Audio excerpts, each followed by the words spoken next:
Hi guys, another round of Q&A. I see that the questions have been rather repetitive in a way, right? Anyway, let's go. Quick one. Mr. Sakif, 7 minutes ago. Let me refresh again. Oh, got another comment. 53 seconds ago. Okay, I'll go with Sharon first. Hi Bobby. Would really like your feedback on getting a 2013 86 or a 2010 MK2 TTS. Both are about the same price. May I know what is there to look out? I think you're pretty safe with an 86. And as for an MK2 TTS, what do you want to look out for? The MK2 TTS, of course it has quite a lot more power, and in terms of reliability it cannot be compared to the 86. I think the 86 will be a lot more reliable, and then the MK2 TTS, you have to basically just can I say that you have to look out for more things? I mean, chances of an Audi engine having oil leaks and all that is higher than a Toyota Subaru. And I've driven the car before. It's exciting, it's fast, it has all the backfire and all that.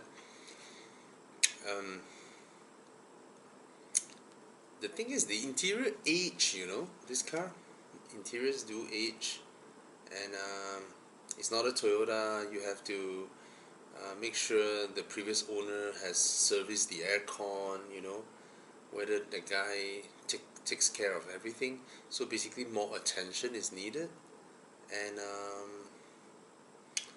I would recommend you to go for the 86 actually. Yeah, in a way, one is a 10-year-old car, one is a 7-year-old car. 10-year-old car, a lot of things are bound to expire soon. Soon, very soon. Yeah. And there's a difference. I know I shouldn't be making this kind of assumption, but people who buy TTs are people who it depends. It depends. I mean, if this one has gone through two owners, then probably the previous owner did take care of the car. But if it is the first owner who drive it all the way until now, I'm not sure, because a lot of things they would have, oh yeah, it's alright, it's like that, So I've seen a few MK2 TTs, the interiors do deteriorate, because it was a car that debuted in 2006. So it is a previous generation Audi when you compare to the 2008, 9, A4 and all that. So personally, I would go for the 86 over the TTS. But if you really, really love the TTS, again, same word, just make sure you have the service records, or the previous owner really takes care of the car, the history, get it checked, a lot more things to check, because TTS is quattro as well. Yeah, 4-wheel drive, fuel consumption will be higher. So yeah, most of the thing you need to worry is the TTS, not the 86. Alright, but I get it. Yeah, it's 60 horsepower more. 4-wheel drive.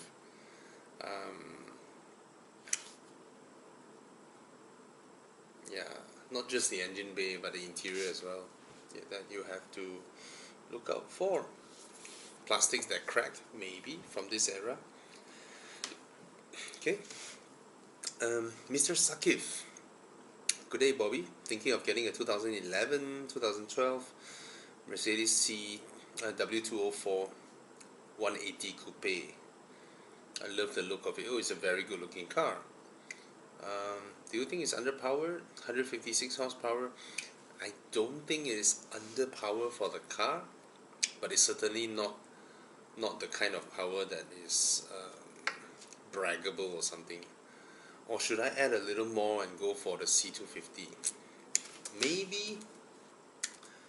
I mean, I always recommend people to use your C180 budget to try and negotiate for a C250. So basically, let's say the C250 is 86,000, and then the C180 is 79,000.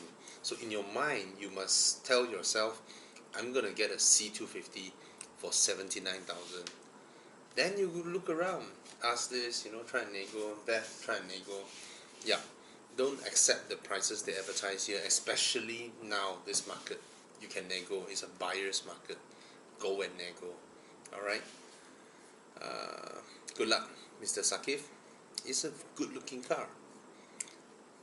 Alright. Mod Shamin. Hi Bobby. I think the Jaguar XJ6 and E60 are both very beautiful cars. Which one would you prefer? I'm always amazed with the XJ6 design.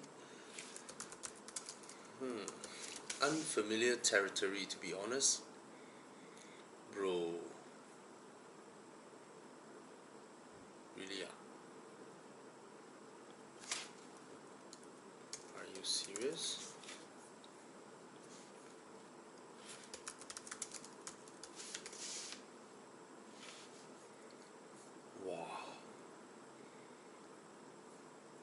Oh, you're talking about the 2004 XJ. Yeah, I quite like this car's design.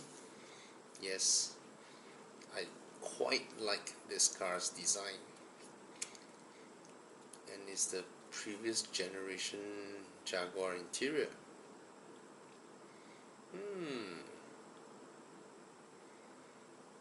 Now that you ask, right, I really quite dig this 2004, 2003, 2005 Jaguar design. Yeah.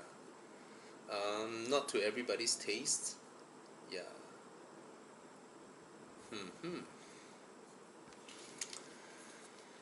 I think handling both cars are really good. I've never driven this generation of XJ, but knowing Jaguar, they've never sucked at handling. And the E60 is one of the famous one with good handling, right? For executive cars and above. I think, given that you have such unique taste, right? I think you're a car guy, and I think you don't fear this kind of older cars, and you also know for a fact that the E60 will have way more parts out there than the Jaguar XJ. So I don't know, man. I mean, E60, they are everywhere, right? Whereas the Jaguar, I think if you saw one, that's the only one, and then you buy it, you call the shop of what price you want to sell it next time. I mean, provided someone wants it lah. So if you are an adventurous kind of person, go ahead, man. It's just, see, the thing is this, a car that requires attention from you also means that you get to learn more, right?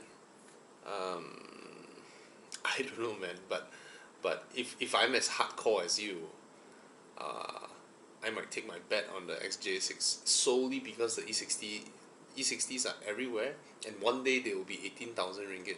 Whereas your Jaguar, maybe because it's rare, right? You can buy it now for 40k, and then you drive it for 5-6 years, and then you are asking 40k as well. I mean, who cares, right? Nobody is in the market wanting one, and nobody else is selling, and you can call the shots by then. You can call it 60k. I don't know, man. Maybe someone's like, oh, I've also loved the XJ, and the guy is willing to fork out. I mean, that's a thing that I see with Jaguar used car value in Malaysia, because they are so rare and there are so few owners. They call the shots. That's why you're like, the used car value should be bad, but why is it okay? Because you see, people who buy Jaguars, right, they are not first-time luxury car buyers. They are not your typical real estate agent, your typical MLM guy, or your typical aku sudah berjaya anda bila lagi, that kind of people. So they are not these type of people. They are people who already bought BMWs or Mercedes-Benzes back then. So largely speaking, people who buy Jaguars are people with better holding power in a way.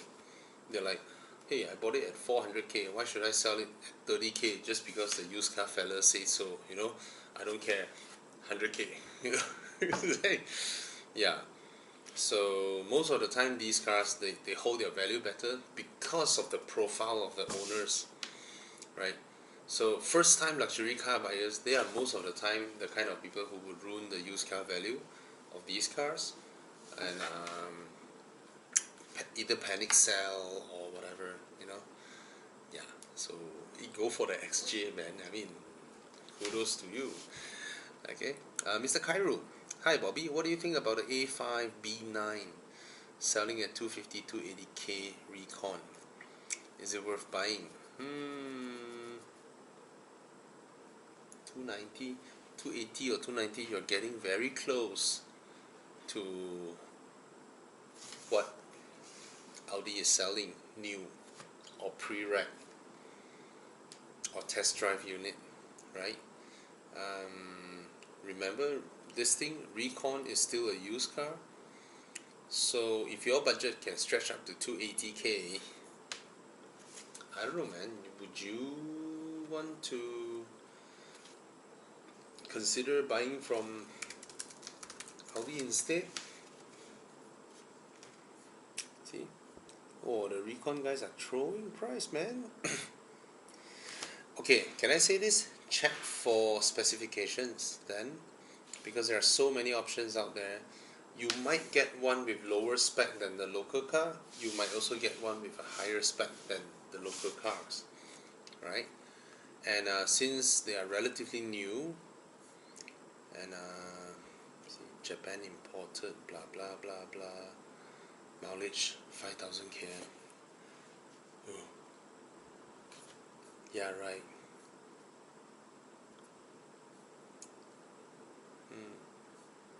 Check for the specs lah. I mean, that's the thing with recon. You might be able to get a car that is way better spec than the local ones. So yeah, and because ours are fully imported as well, so I don't think there can be too big of a variation when it comes to specification, right? Provided you found one, wow, full S-line body kit, S-line rims, heads-up display, Distronic control, adaptive cruise control, everything, then right. So yeah, I think it's worth buying if that is your budget. It's worth buying because there's one I saw 255,000, right?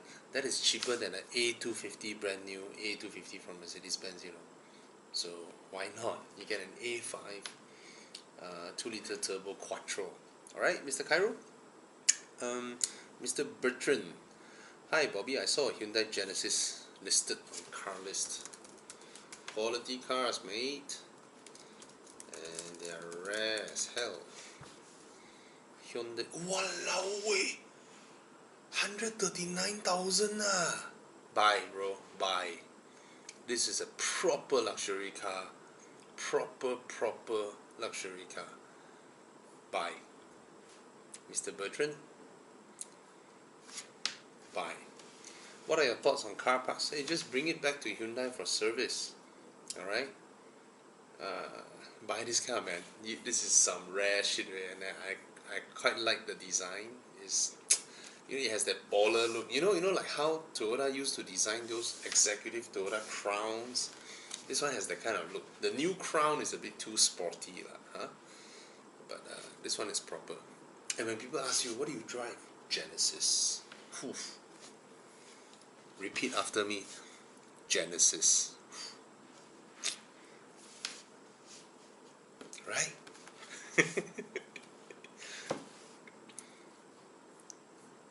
What do you drive? Infinity. Huh? Huh? What do you drive? Genesis. Ooh, sounds expensive. Alright. Okay. Now that one was just a comment on my crazy KL to UK expedition video. Mr. Sif. Hi Bobby, would like to inquire on whether other Mazda models are acceptable for Evo Enduro, blah blah blah blah. Would there be a smaller size drive? See, guy, bro, we organize a lot of drives. There are a lot of drives where there are no categories, but of course sometimes we have BMW owner drives. Sometimes we might have Mercedes or Audi or Volvo, right? Honda. So sometimes theme-based drives are interesting, and I mean you don't want to be a. Of course, people don't mind lah, but if there is a Honda Jazz gathering, you're not gonna go there in a Yaris, right? It's like a bit like, bro. Oh, so don't worry. I mean, we welcome everybody. Okay. Mr. OG, Polo GTI or Alfa Romeo Mito? Mano, are you from Malaysia? Mano.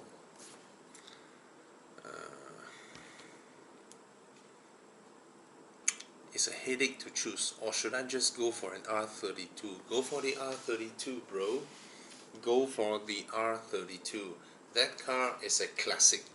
That car would live on to be a modern classic. Trust me, the VR6 engine, the R32 MK5, is a different breed from the current MK6, MK7 Golf R. Those are worthless down the road. Your MK5 R32 will be worth some money down the road. Alright, especially with that chrome grille. Don't go and spray that chrome grille to black color, please. Alright, leave it chrome. And in a VW gathering, okay, let's say there's a Golf GTI and Golf R gathering, and then you go there, I can assure you, you'll be parked in the middle. Unlike the other Golf Rs, they're gonna get littered around. GTIs all don't know where lah, huh? Everywhere. Yeah, get the R32, bro. Okay. Hi Bobby, can you comment on a comparison between Suprima S and Yaris?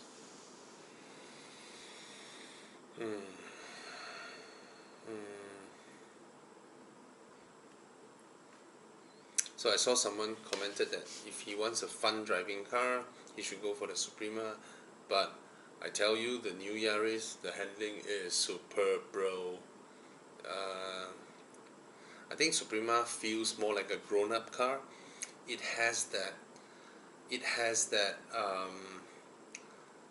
You know what we call the continental car feel. The car has a bit of that. You know, when you close the door, you know, the car feels solid, and the car feels heavy, hefty. Yeah, I mean, there's a lot of plastics lah. It's still a Proton back then, but the Suprema S has that kind of European hatchback feel, whereas the Yaris is just all out Korean, Japanese kind of car. But the Yaris, the new Yaris, handles so well. Okay, so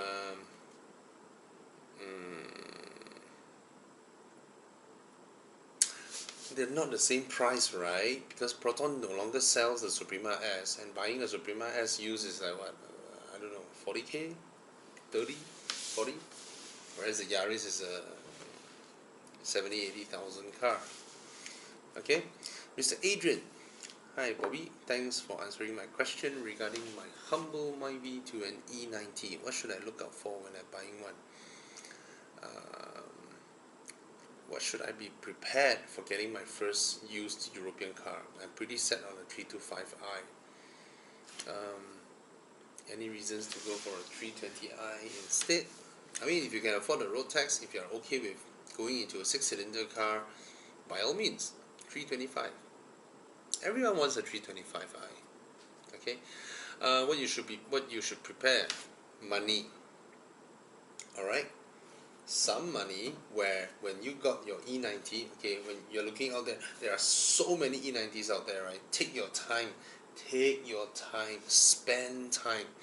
All right, don't be fooled into a car that is being fully detailed, you know, leather, shiny and all that. Wow, this car condition so good. There's a difference between good condition and a clean car. All right, there is a difference in that. So take your time and get a mechanic with you, or if this is one that you think is alright, go do an inspection on it. But I think as a start, it's very difficult to when you hunt around 10 cars, you want to send every car for inspection. That's a bit, you know, not too easy to get it done. I think you need someone with knowledge. If you're saying it's your first time looking at buying a European car, you need someone to go along with you. You can go to Evo Club, and let's say you saw a dealer is in Sunway, right? And the car is in Sunway, the one that I think I want to go check it out, this car. Then you go to our Evo Club there, look at the full list of workshops that we have. 78 workshops, mind you, we have 78 workshops. We have 42 inspection center. Every workshop has a mechanic. Alright, so if you found one that is nearby Sunway, right, you can just contact them and say that, hey, I'm going to this dealer to check out a car. Do you mind come over and help me have a look, you know? If everything is okay, I might send my car to you and get service or whatever lah, huh? So that can be done as well. Finally, you saw one that is like, okay, or you spotted one, okay, this is the right price, right spec, you know. So a lot of homework you need to do, and then you get the car arranged. You can PM us at Horizon Facebook, and then someone will contact you, and then you go and get your car, the inspection and all that. Of course, you have to pay for the inspection, and we don't collect the money. Okay, the inspection goes to the whichever workshop that you pick, or whichever inspection center that you pick. Okay. What should you look out for? For me, let's put myself in your shoe lah. If I'm buying a 325i, of course I'll check everything. I'll make sure to check for oil leaks. You know, look at the reservoir. You know, and then check basically the brakes lah, the rims. Do check the rims whether there are any crack. Right, go detail with the rims. I mean, sometimes the rims, one of the spokes are cracked, and then they will give it a respray, and then they cover it. You wouldn't know. After driving it for a while, you found out the crap. You need to buy a full set of rims, and sometimes BMW rims are staggered, so you will have different tire sizes for your rear tires and your front tires. All these are, I think, you shouldn't regard all these as headaches if you want to go into this route. Let me remind you, all right. If you want to go into this route, it's a learning process. We enjoy that process, but I'm not sure about you, since you say that you jump from Myvi straight into a E90 and not a new 3 Series, it's a used 3 Series. It might, if you're lucky, you might buy a car that makes you enjoy it so much. If you're unlucky, you might swear, Bobby Ang, or you want to kill me, you know, strangle me. But it's how you look into it, because when you are going into a used car, there are bound to be chances of things might turn out really well, which means you're lucky, or things might turn out not well. And one of the most important thing is mechanics. All right, you have to get a trusted mechanic. A lot of European car owners are fucked by their mechanics. Basically, there are so many mechanics out there that simply answer people and say that, oh, of course, I know how to fix this, you know. And then they treat you like an ATM or a guinea pig, you know. Right, in front of you, they'll tell you, oh, I've done this car before. I've done this car before. After you left the workshop, call their friends. Bro, have you done this car before? Yeah, I've seen a lot of mechanics do that. Have you what's this sound? What's this warning light? Walao, epic, I tell you. There's so many out there, because there's no certification in Malaysia. You don't need You don't need certification. So if you go to workshops, remember this: facts, FACTS, facts are more important than trust. All right. So the guy can chat with you really well doesn't mean he can fix your car really well. Alright?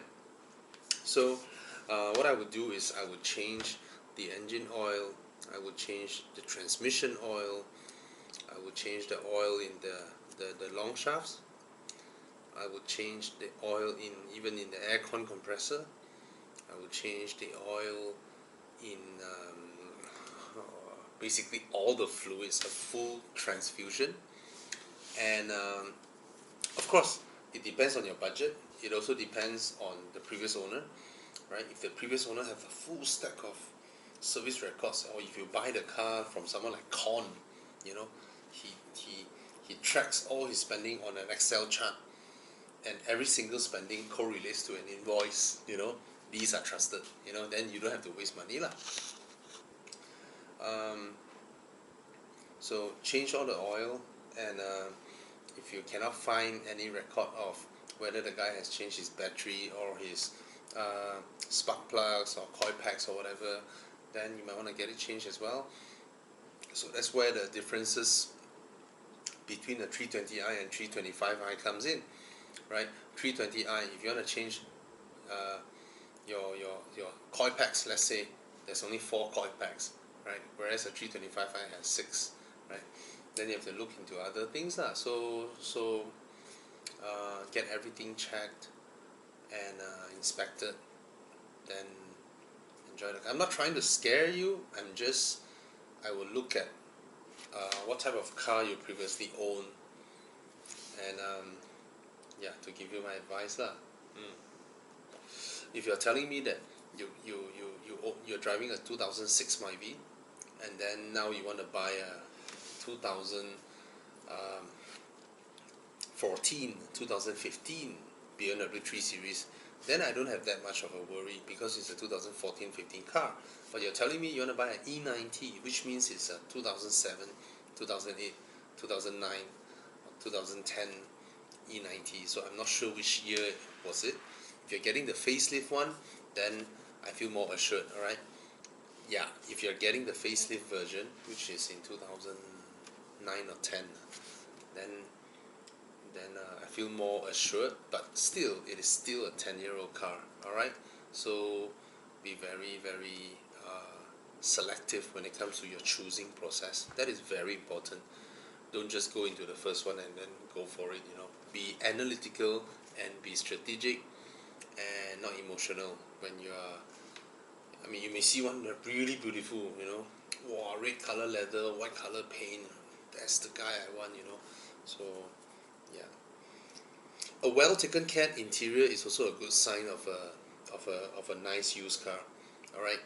Let me tell you this: a beautiful, perfect interior. That means everything is in really good condition. It's a good sign of a good used car for interior. Okay, and for cars that old, interior is a more important criteria than the engine.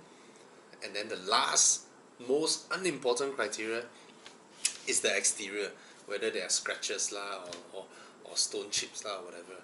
Okay.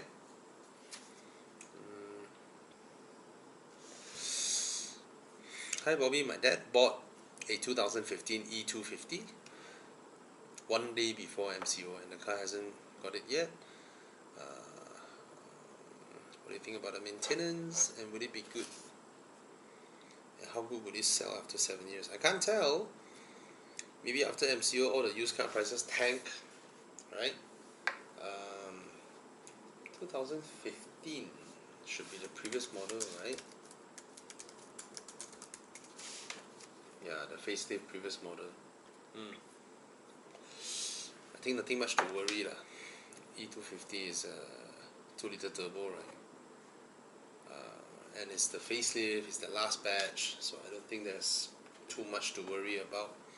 Just do the full service, get it inspected. I mean, you've bought the car already, right? So I don't think the maintenance is too crazy. It's a reliable car. Okay. Hi Bobby, I don't have questions to ask. Yo. Thanks Kaki Mod. Beetle review please. Are you serious? You wanna buy the Beetle or what, Mr. Aiden? Get something else lah. Provided you're buying for your wife. Right. Mr. Izron. Wow. Hi Bobby, I'm thinking of getting a 2010 Audi A5 Coupe 2-liter Quattro. What do you think about the reliability of the car? Blah blah blah blah blah blah blah blah blah. How many years of loan I can get for a 10-year-old car? This year is the last year where you can get a loan for your A5 Coupe, and usually coupes would get a lower loan percentage, and it's a 10-year-old car. You might at best get a 2-year or 3-year loan. Okay, maybe your credit rating is damn good, you are able to get a 3 or 4 year, I don't know. Alright, what is the reliability compared to a 2012 2013? I'm not sure about 2012, but 2013 is a year where they facelifted the A5 with the new headlamps. Even though I prefer the previous design, your 2010 A5 to me is prettier. Make sure the previous owner has overhauled the engine with the new piston rings and all that, so that there's no oil leak, not oil leak, oil basically leak into combustion chamber, and the combustion chamber burn away your engine oil, which means you have to always check your engine oil. And then if it goes too low, your car might overheat, and then it might burn your gasket, and then you have oil leak, and then you have overheat issues, then you have a series of lots of unnecessary things that gets affected from all this. Alright, so definitely the facelift version will be more reliable. They have addressed a lot more things, but it's not a car that is impossible to take care. A 2010 Audi A5 Coupe. Alright, and it's worth taking care of because it's a beautiful car. Beautiful. Drives brilliant. Okay, just get the car checked. Very important. Okay. Hi Bobby, Mr. Hong, sorry. I plan to purchase a second-hand compact hot hatch. My budget is about 50,000-60,000. I'm wondering between the 208 GTI, the Polo GTI, or an MK7 1.4. Which car is best to own and less worry about reliability issue? Well, let's say that we didn't start off with cars that are less worry lah, huh? Because the options you gave me were Peugeot and Volkswagens. Alright, and let me continue. Actually, I prefer manual, but not sure why Peugeot 208 GTI is not easy to find at the used car market, because when one is for sale, people will buy it up. Yeah. By the way, my current car is a Civic 9 Gen and a 630i Gran Turismo as a family car. Oh, nice. So you want a small hot hatch, 50,000-60,000. Of course, the MK7 1.4 won't be as hot hatch as the others that you listed here. If you can find the 208 GTI, I think that is more fun than a Polo GTI, I would reckon. The thing with Polo, the 2012 Polo, right, it has a slightly slanted sitting position, which I that time, back then, I thought I wanted to buy the Polo, the 1.2 TSI lah, you know. To me as well, wow, a German hatchback at 110k, you know. So, yeah. But actually, your budget, right, you can also get a 120i BMW 1 Series. It might not have as much power as these boys, but you have rear wheel drive and a handbrake. Yeah, but if you can find a 208 GTI, please go for it. Alright. Mr. Kane, hi Bobby, I'm going for a used 2014-15 R60 Countryman. Which variant do you recommend for better maintenance and lesser potential problems? I think they're all the same engine, that's the thing. So, of course, to go for the S, right? The Cooper S, which means more power.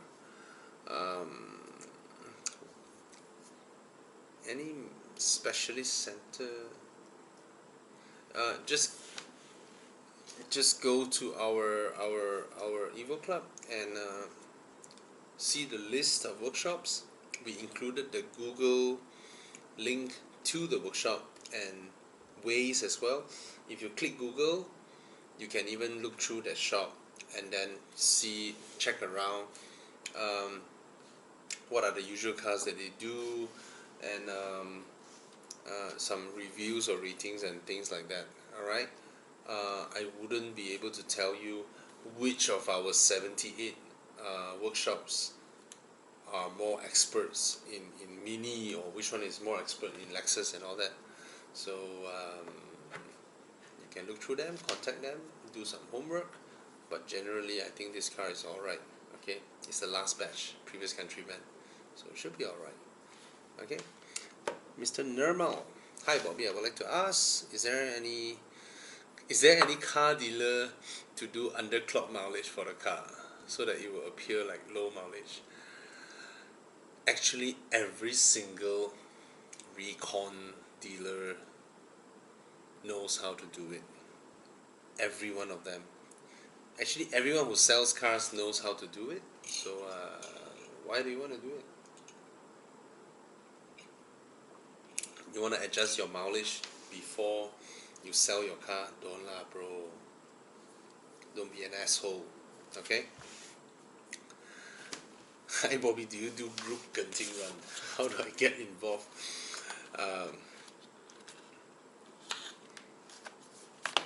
We go out for morning drives. Sometimes we go somewhere, sometimes we go otherwhere. Sometimes we happen to go Genting, but generally we don't organize, hey guys, let's all of us group up a huge gang and go Genting run. We don't do that, huh? We would just go for morning breakfast, and if our morning breakfast happens to be at a place that is rather cold, then it happens solo.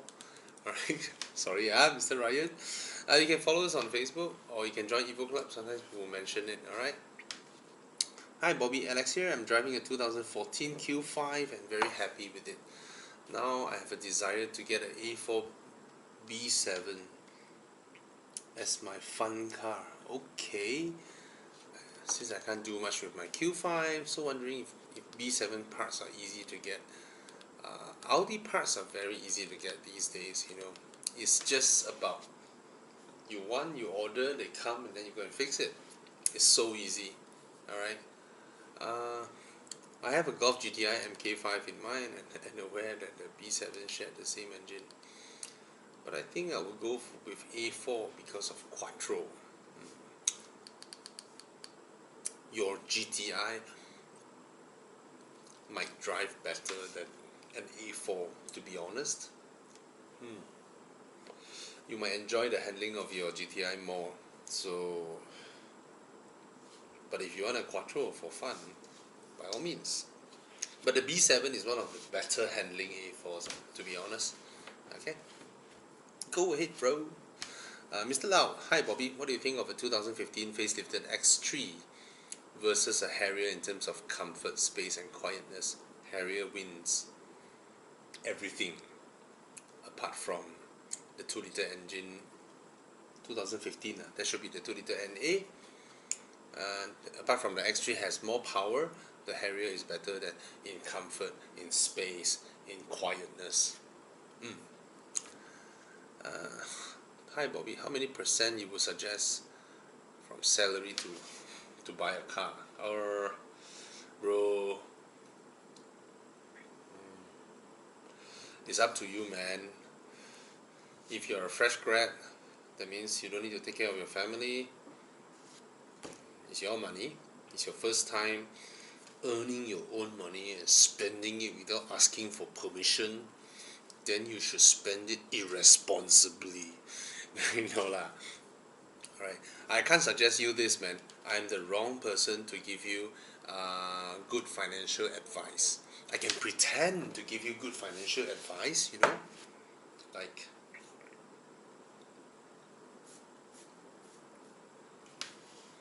you should not spend more than 10% of your salary to pay for car installments.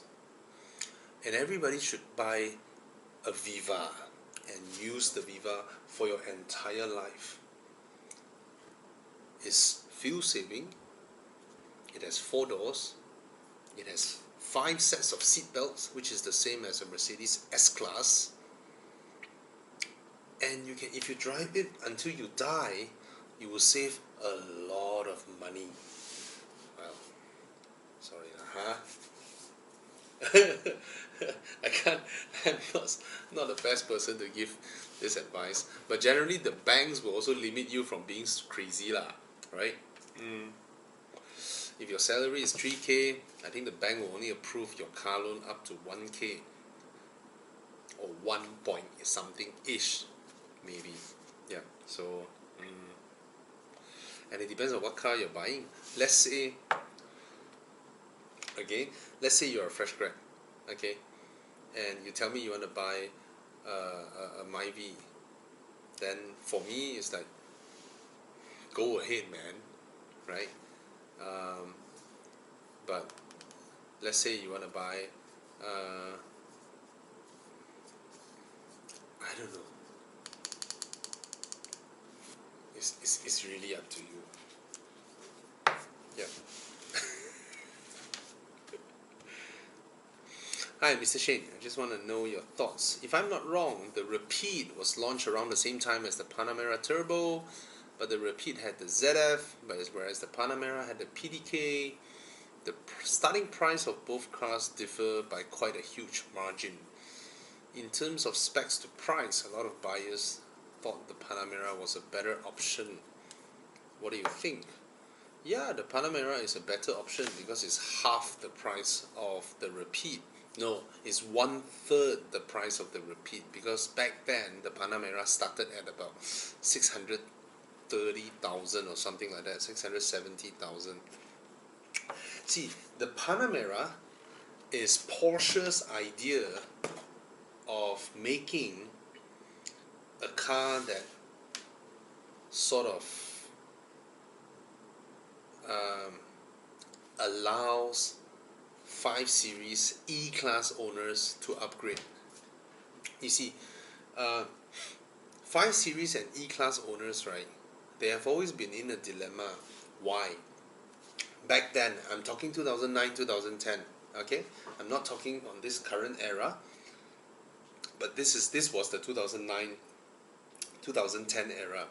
A 5 Series and an E-Class is about 450,000 ringgit, okay? 400 plus. And owners of these cars, right, always find it very, very difficult to find an upgrade. If they like SUVs, they can go into the X5, okay? Or the M-Class back then, which is at about 600,000, alright? But for these owners, right, you see a lot of them who drive themselves. I mean, they maybe stay in a semi-D, you know, or landed, you know. They are not until the extent where they are a big boss, they hire a driver or things like that. So you see a lot of E-Class owners change to a 5 Series, 5 Series change to E-Class, or 5 Series change 5 Series. Why? Because back then, an S-Class and a 7 Series is about 900,000 ringgit or 800,000 ringgit. Okay, so the Panamera came in. I mean globally. Now I'm talking globally. All right. Just now the pricing I'm talking locally. Okay, globally the Panamera was created because they really think that all these owners, 5 Series E-Class, suddenly jump to 7 or S-Class, right? The whole proposition just changes. Suddenly you buy an 7 Series and then you sit in the front, you're driving yourself, you look like a driver. If you sit at the back, who's going to drive you? Then you're going to hire a driver, you know? It's a totally different kind of user experience. If you are just the typical family dad, that you have a family car, your kids will jump behind, and then you drive them. Then after 5 years, you don't know what car to buy. So the Panamera was created for them to upgrade. Okay, of course, it's a significant upgrade, but still, it is an option. All right. So it is not. It is not a. It did not start off as a supercar. The Panamera has huge rear seat space. The reason it's so ugly is because the boss of Porsche back then, he wanted himself to be able to fit in the car at the back. So a 6-foot person must sit comfortably in the Panamera, and that's why you have that weird design, right? So the Panamera is a very strategic product that wants to provide the limo experience while the owner can drive himself and still enjoy the drive on weekends and all that. So it is a huge car, huge legroom and all that.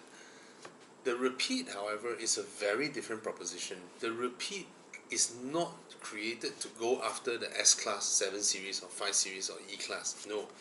The Rapide, right, if you look at that segment, you have cars like the Mercedes S-Class Coupe, right? Huge two-door cars with 4 seats. Of course, the rear seats are very tight, but there are rear seats nonetheless. The Bentley Continental GT, which is a huge two-door coupe as well. So I have a 6 Series, right, which is also a huge two-door coupe. So a lot of times back then, when I look at my 6 Series, right, every time, to me, the car is very, very practical because I have a huge boot. I have 4 seats and my kids can jump into the rear seats very comfortably. But the problem is always the fact that when I want to let my kids out, I need to step out of my car and fold the seats so that my kid can step out. You know, that thing just makes me think, then I look at the rear quarter of the car, the boot, and then the whole rear quarter where the seats are here. I always wonder, why can't car makers just make a small door, even if it is a small door behind, just to allow the rear passengers from coming out. So the Rapide maintains the same very, very sporty Grand Tourer proposition, just like an S-Class Coupe, just like a Bentley Continental GT, but the rear section becomes a small door for the rear passenger to go in and out. But of course, in the process, they also extended the wheelbase slightly from the DB9 so that the rear passengers get a proper seat. But it is in no way conceived as a 7 Series S-Class replacement, because you can tell the rear seats are really for kids or emergency use or things like that, just that there's another set of doors. Okay, so they are very, very different proposition. And of course, when we talk about the price, both cars have different levels of finishing, right? The Rapide's luxurious level is in Bentley's category, Rolls-Royce category. It's not Porsche's category. Porsche is more or less like some M car or AMG car or Audi RS kind of finishing. Okay. Of course, the Panamera is a very, very accomplished product. Yeah. Mr. Jia, hi Bobby, what car will you buy if you have 45,000 budget? A used car, manual transmission, Sunday drive, non-daily car. 45k, I'll buy the first generation BMW Z4. Okay, get the 2.5 if you can. NA, lovely 6-cylinder engine, beautiful car, lovely car to drive. Small, drop top, weekend drive, Sunday morning drive, wonderful. Alright. Hi Bobby, could you give me tips on how to convince your wife in purchasing second-hand car? I try many times. Please teach me. Just tell her it's a new car.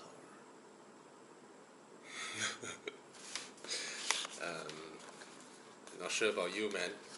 My wife loves cars, so she understands the value of spending 300,000 on an R6 instead of a brand new 3 Series. That's just us. All right. Sorry, man. How to convince you? Just buy one. Buy without asking for permission, and then good luck. Can I pull this joke, Mr. Ahmad? I hope you all don't mind. Don't be sensitive. Say if you don't let me buy a car, I marry another wife. Sorry. Okay. Good luck, bro. Good luck. Mr. Edwin. Oh, Mr. Ahmad. Coming back to this. Just tell her. I tell you, brands always work for women. Okay, brands always work for a woman.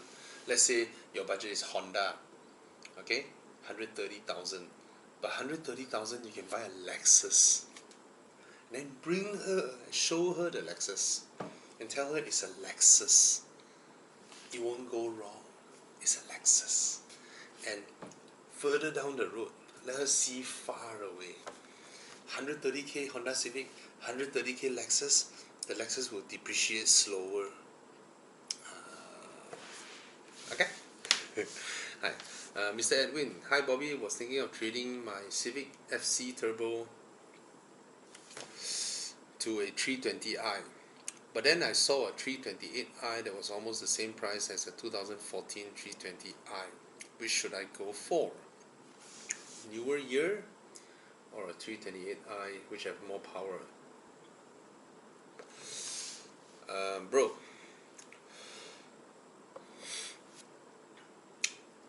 Again, use your 2014 320i budget to try and find a 2012 a 2014 328i.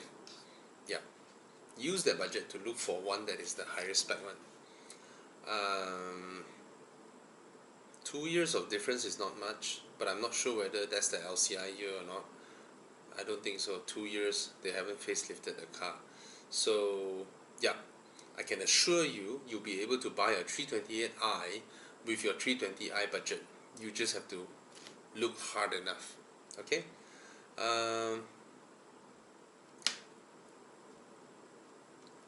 How about A4 facelift version or an A5?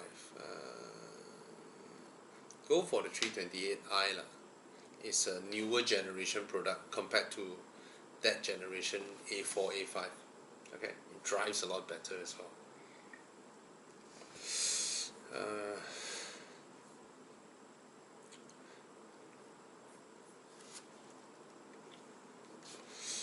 Hi Bobby, your videos are too long. Can you put a time on what you're discussing? I'm sorry, bro. After I record the video, I can't even recall what I've spoken in my video, and I'm already out in the output. Now that I'm so sorry. See, the thing is, you can just jump in anytime. All right. Don't have to rush. You're not rushing anywhere, right? During MCO, just sit down there and watch. If you want to skip, you can just skip, and maybe we'll be talking another car later on. All right. Mr. Gian. Hi Bobby, it's really an E36 320i with only 27,000 km. Okay. Oh, you're the guy who was in the title of my video. Yeah, man, awesome. 27,000 mileage E36 is a classic in the making, man. Hi Bobby, is there any song that reminds you or makes you imagine your own cars? Because when I listen to Together Forever, I think of my family's W211. Okay, I know this is some weird question. Yes, Andre, it is a weird question.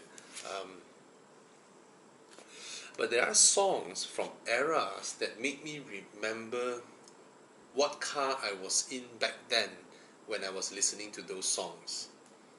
Right?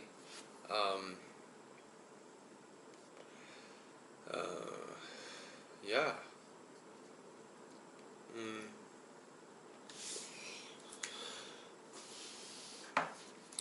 like if I'm listening to Runaway Train and all that, right, or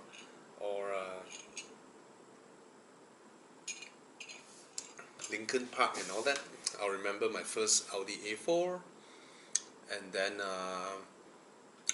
if I listen to Lady Gaga, I will remember my Subaru Legacy. That was the time when Gaga came out. Yeah, Wonder Girls. And when I listen to U2's With or Without You, I will think of my S4 because that was the song that I kept playing in the car. And there's one Chinese song from one China singer. That was a song that gave me a lot of encouragement when I got my 6 Series. Yeah. I managed to answer your weird question. Mr. Simple Life. Okay, no, that was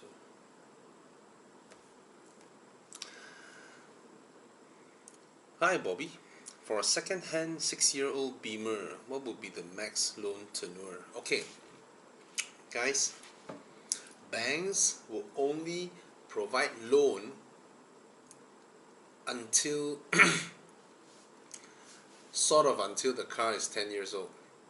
Alright, so let's say your car is a 6-year-old Beamer. It's a 2014 Beamer, so you can think of 2014, 2024, 2025 as the end of your loan tenure. So you might get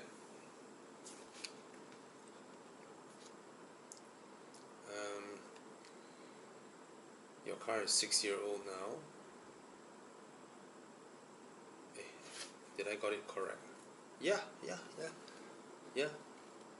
If your car is 6-year-old, so it's a 2014 car, you can get. Hey, did I got it wrong?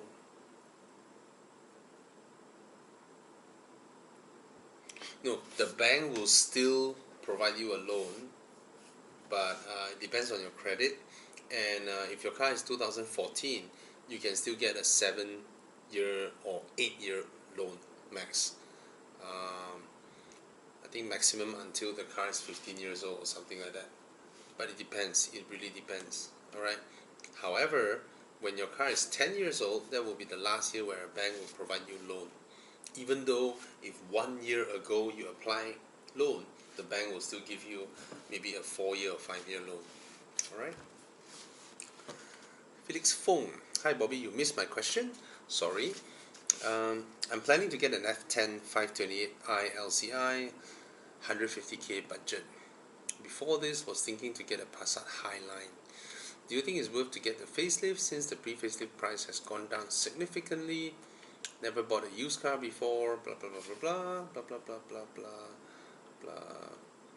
Get the F10 facelift. The 528i facelift is a fantastic car. They updated the infotainment screen. The speedo cluster is LCD. The iDrive is fantastic. It is in every way a more superior car than a Passat Highline. Alright? Yeah. And that's a good price, 100 plus K. Try and nego a bit lah, huh? Now MCO and all that. Try and nego a bit. Okay, you can press it to, I don't know, 130, 135. Try your luck. Okay? Get the LCI F10. Beautiful car. Wonderful car. Okay? Mr. Lingesh. Hi Bobby. A used Mazda CX-5 2017 or a Tiguan 2017. 2017. Wait. See, that's the thing. I don't think Mazda has launched the new CX-5, right? 2017 is still the old one, right? The facelift, right? I think it is. Yeah, that's the facelift. Oh, 2017, the new. Wow, the new CX-5 came out this long already. Which one are you referring to? Are you referring to the new CX-5 or the previous one? Or previous generation? I'm sorry. Or the Tiguan?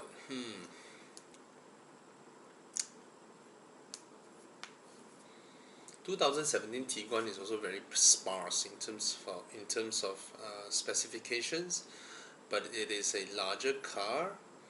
It is more spacious. I think you should go for the Tiguan, even though normally I would say the CX-5, but the old one,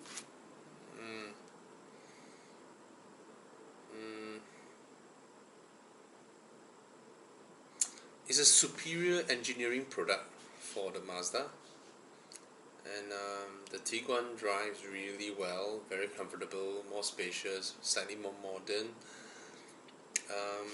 Transmission is rather slow when you are stopped and then you want to move, or when you're in a traffic jam. The Tiguan transmission will be more annoying, but ultimately I think the Tiguan will make you feel like you're in a higher range product if you compare to the previous generation CX-5. Okay. Hi Bobby, X3 upgrade to X6 2015 or 16, 250k, so expensive, meh? Wait. Or did I got it wrong? 2015. Okay. This generation, 250,000 X6 against. Hey, your X3 is new, right? Walao eh.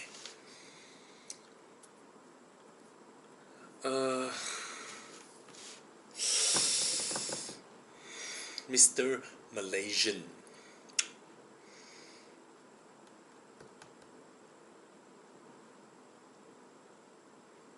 So you have the brand new BMW X3 and you've gotten tired of it and you want to spend 250,000 ringgit and go for a 5-year-old X6.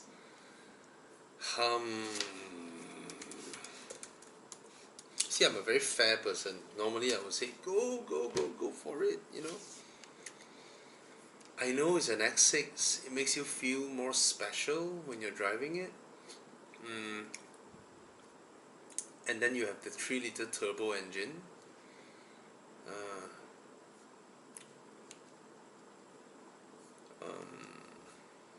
Okay, put it this way.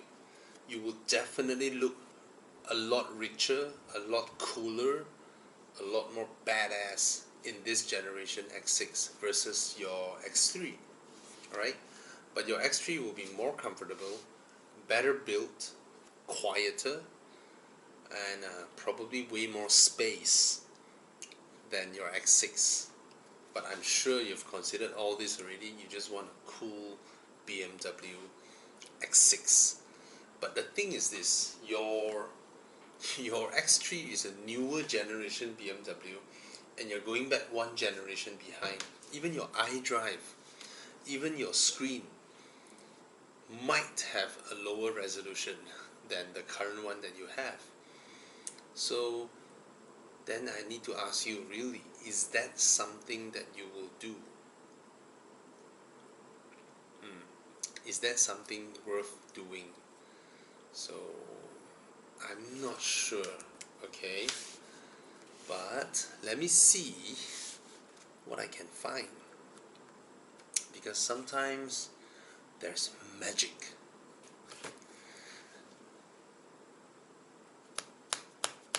And I found magic. Alright, guy, bro. So you're now in an X3. You're thinking of going into an X6. Alright, with a 250k budget. Why don't I suggest you this? Because you're already in a BMW and you want an older generation BMW, even though it's a higher grade product when it was new. I just think that you end up with the same BMW interior that is less well built than your X3. Your X3 interior is super well built, okay? It's the same BMW smell, the same BMW logo, older stuff's in there slightly.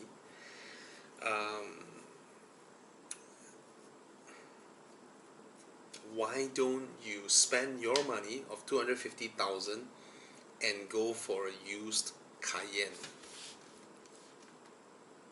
How does that sound like? A Porsche Cayenne. Not too old, also 2014, 2015. They are about 240, 250k now. Go for the Cayenne. Alright, you get a totally different experience, right? Porsche interiors are way more premium than BMW interiors, and you get a different key. Imagine you have a newer BMW key, and then you buy an slightly older BMW, you get an older key. I don't know how would that feel, man. Again, I'm a very fair person. Alright, that day one guy asked me, he has a CX-5, should he go for a Mazda 6, you know? And same generation. I was like, you're gonna get the same smell, same interior, same infotainment, same steering wheel, same driving experience when you're not cornering. Why, right? So use your because 250,000 is a significant budget, okay? That you can go for something different, so it makes it worthwhile. And you're from a BMW key to a Porsche key, right? So yeah. And if you ask me, hey, why is it so cheap? Is it got a problem? No, a shit ton of Cayennes are out there. Shit ton. They are everywhere. Alright. How many Cayennes turn out? 481 Porsche Cayennes after I put the year 2014. Okay. So the whole market is littered with Cayennes. That's why their value tanked. And that's when you should buy. Maybe you never thought of upgrading to a Porsche. Wow, probably Porsche. Maintenance is about the same. Let me tell you that. Alright? So go for the Porsche if you really want to. If you got tired of your X3 that fast. Alright?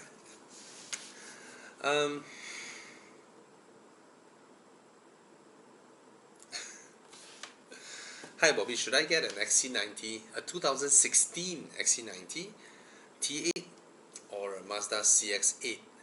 The price differences is about 20 to 30,000. Are you sure the price difference is that huge? Mazda CX-8.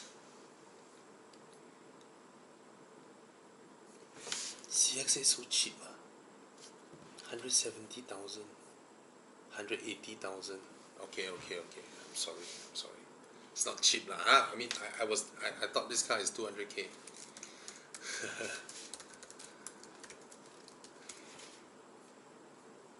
Yeah.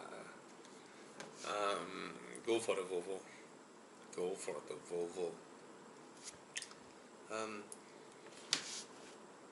Yeah. Go for the Volvo. You might have once in a while some warning lights on the dashboard. I mean, I'm just telling you the cases that I've seen, not me personally, alright? I've never experienced that, but from group chats and all that, some people have experienced it, some people totally no issues, alright? So be prepared for that, but let me tell you this, every time when one small light comes out, it's always an easy fix. Most of the time it's software, okay? So the XC90 is an infinitely more luxurious car than the CX-8, okay? And another thing is, your CX-8 pays taxes, okay? And it's at this price. The XC90 is supposed to be this price, but it was tax-free. So it's supposed to be 800,000 ringgit, but it was tax-free, so it's 400,000 ringgit. And the CX-8 is a almost 200,000 ringgit car. So the XC90 is way more luxurious, and please get the one with the Bowers & Wilkins sound system. Alright, that sound system alone is worth the 30,000 difference. I've never been in another car so far with a better sound system than the one in the XC90. Alright, Mr. Wong, hi Bobby, Lee from Malacca, blah blah blah blah, or not asking about cars. Chat with you later. Okay. For Porsche Macan or Panamera, Mr. Prince, is the car very expensive to maintain, especially if buying recon? If you're buying recon, that means it's a recent one. No, it's not expensive to maintain. It's alright.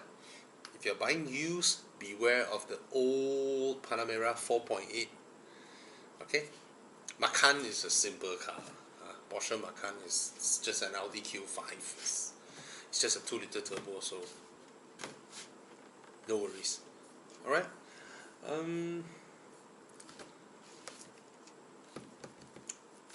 Okay, that's not a question.